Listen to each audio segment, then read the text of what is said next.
அனைவருக்கும் வணக்கம்.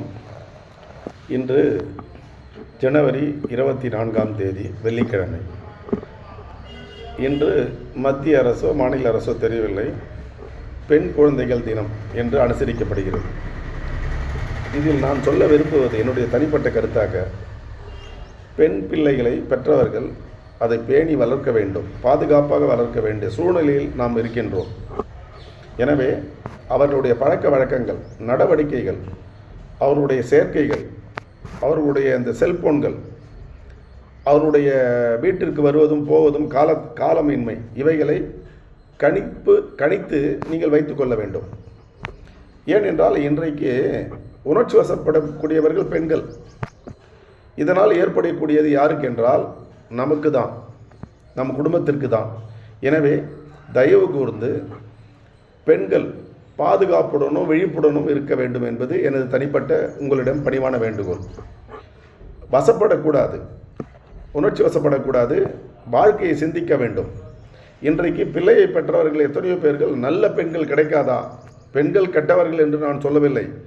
பெண் தேடுபவர்கள் நல்ல பெண்கள் தேவை என்ற அளவிற்கு இன்று பெண்கள் ஆங்காங்கே அமர்ந்து கொண்டு பல இடங்களில், அதாவது வேலூர் எடுத்துக்கொண்டால் கோட்டை, ஞாயிற்றுக்கிழமை ஆனால் வீட்டில் என்ன சொல்லிவிட்டு வருகிறார்களோ பெண்கள் தெரியவில்லை.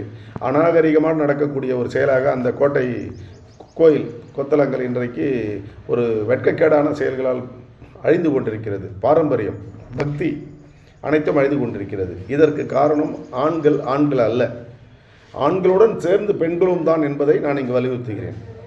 எனவே தயவு கூர்ந்து இன்றைய பெண் தின, குழந்தைகள் தினமான இன்று உங்களிடம் நான் வேண்டி கேட்டுக்கொள்வதெல்லாம், உங்களுடைய எதிர்காலம், அதாவது நீங்கள் ஒருவரை காதலித்தால் அவனே திருமணம் செய்து கொள்வானா என்ற நிலையை அறிந்து பழகுங்கள்.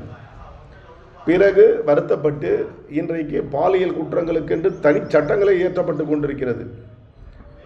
நாடு மிகவும் ஒரு பின்னோக்கி சென்று கொண்டிருக்கிறது, பாதுகாப்பு இன்மையாக இருக்கிறது. இதற்கெல்லாம் காரணம் நாமும் என்ற உணர்வை பெண்கள் பெற வேண்டும் என்பதை நான் வலியுறுத்துகிறேன். எனவே பெண் பிள்ளைகள் தயவு கூர்ந்து வேலை செய்யும் இடத்திலோ, படிக்கும் இடத்திலோ, பழகும் இடத்திலோ ஆண் நண்பர் என்றால், இதோ பாருங்கள், அண்ணா பல்கலைக்கழகத்திலே ஒதுக்குப்புறமாக ஆளே இல்லாத இடத்தில், ஆரவாரம் இல்லாத இடத்தில் அழைத்து சென்று அவர்கள் பாதுகாப்பு நினைப்பதில்லை, அவர்களை இச்சையை நினைக்கிறார்கள். அதனால் ஏற்படக்கூடிய விளைவுகள் அத்தனையும் 100க்கு 100 பெண்கள் தான் பாதிக்கப்படுகிறீர்கள் என்பதை உணர்ந்து, ஒரு பெண் பிள்ளையை பெற்றவன், நான் பேரன் பேத்தியெல்லாம் எடுத்தவன், நான் வளர்த்த பெண்ணை போல் அனைவரும் வளர்க்க வேண்டும். எங்கள் சொல்படி என் மகள் கேட்டு இன்றைக்கு ஒரு நல்ல ஏழ்மையான குடும்பத்தில் இருந்தாலும் நல்ல வாழ்க்கையை வாழ்ந்து கொண்டிருக்கிறாள். அதை நினைக்கும் பொழுது மற்ற பெண்களும் அதே போல் இருக்க வேண்டும் என்பதுதான் எனது பணிவான ஆசையும் வேண்டுகோளும். நன்றி, வணக்கம்.